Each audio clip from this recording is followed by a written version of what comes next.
नदी के तीर में दाई सुघर भुवन बनाए हैं। सुघर भुवन बनाए दाई सुघर भुवन बनाए हैं। लीम के डारा शीतल छैहा लौरे चंवर डोलावत है।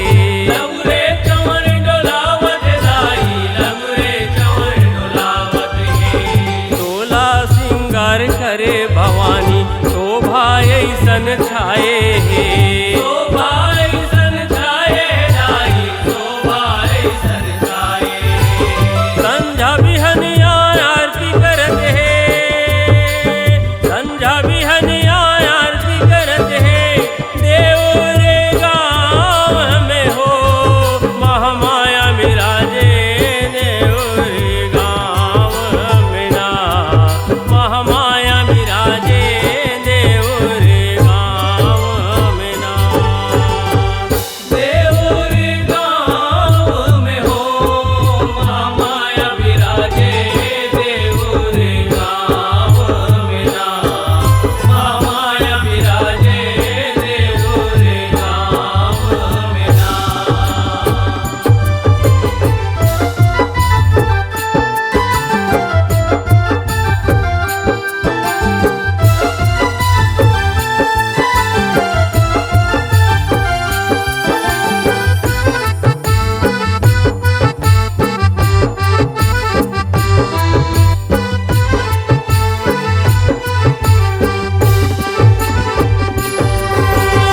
जगमग जगमग चमकत हावै देउर गाँव के भुइयाना।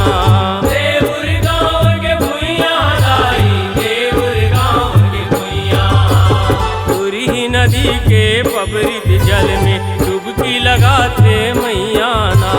डुबकी लगाते मैयाना डुबकी लगाते मैयाना। सब प्राणी के ऊपर हावै महामाया के छैया।